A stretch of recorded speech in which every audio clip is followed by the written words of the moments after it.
तनु Basumatary Baksa district Musalpur बेलगुरि गामिनि आंहा फिसाला गेदेरनि फिसाजो बियो माने मुसलपुर रबि बर' गार्लस माबा बर' हस्पिटालाव आङो माबा गथ'खौ सिकित्सा खालामदोंमोन।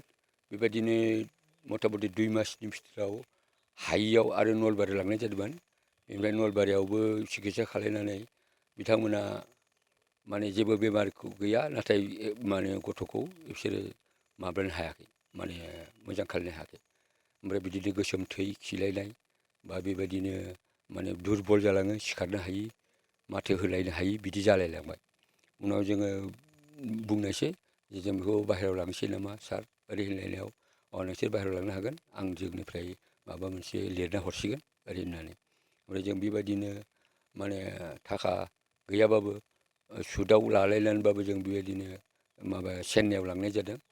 माने चेन्नाइयाव लांनानै जों दा बर्थमान ट्रिटमेन्ट खालामनायाव बिथांमोना प्रथमाव सानथाम ट्रिटमेन्ट खालामदोंमोन। बे सानथामाव बिथांमोना एख' बेमार गैया ओरै होननानै बुंदोंमोन। बिनि उनाव सानब्रैनि उनाव बे बिथांमोना बन मेरुनिफ्राय माबा लेर जातिय बिदि बहननानै बेखौ ट्रिटमेन्ट खालामनोसै। ट्रिटमेन्ट खालामनायाव बिथांमोना मोनसे फार्स्ट माने बर्थमान केन्सार फर्म जादों।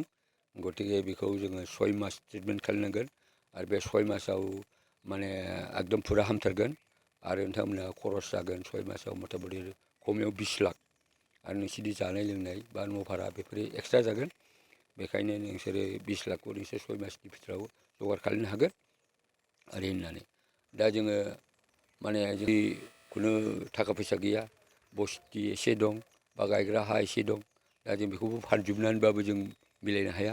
बेखायनो जोङो माबोरै जों गथ'खौ माने फाहामनानै लाबोनो हागोन, दा बेबायदि जों बिकल्प माबा उपाय नागिरै जोङो बिदिनो माबायाव नेटआव हगारदों बा जोंहा किसुमान रिपर्टारफ्रा जोंनि फैनानै जोंनाव बेबायदिनो माबा लाफैदों। आरो दा आं बेनि जोहैजोंनो आं रायजो आइ आफाफोरखौ माने हांख्रायदों जे जोंनि फालनिफ्राय जोङो माबा पासबुक नाम्बार होदों। बे पासबुक नाम्बाराव जुदि जोंखौ सहाय खालामनो थाखाय जुदि आइ आफा रायजो राजाफ्रा जुदि सहाय खालामहरोब्ला जों जोबोरैनो गोजोन मोनगोन बा एबा जों बेमारखौ मोजाङै मोजां फाहामनानै लाबोनो हागोन।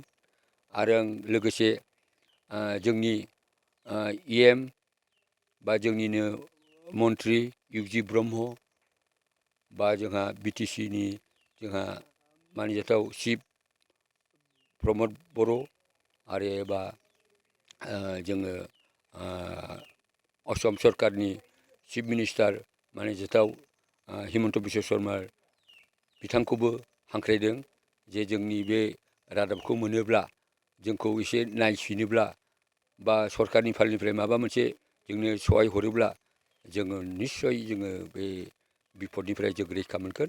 आं बेखिनिखौनो आसा फारिदों। फिसौजोनि नामा जाबाय क्रिस्टिना बसुमतारी आरो बोसोरा जाबाय 3 बोसोर 3 मास। आंहा खरसा मथा मथि नलबारि मुसलपुरावनो आंहा 1,20,000नि थांखादों। ओमफ्राय आं दा बर्थमान माबायाव चेन्नाइयाव मथा मथि 1.5 लाखसो होनाय जाबाय आरो बिथांमोनाथ' चेन्नाइयाव बुंखादोंआनो 20 लाखनि खमाव जाया, बिनि एसे बारासो नांगोन ओरै होननानै बिथांमोना बुंदों। बेखायनो जों दा बोरै बेखिनि थाखाखौ माबा खालामनो हायो। दा राहाया जेबो गैया, गायनाय हा एसे दङ, बेखौ फानबाबो जोंनि बाहायथ' दामानो गैया। खोब दा मोनगोन बिगासेयाव 1 लाख। गतिके आं गायनाय फुलिखौ फानबाबो आं थोआ।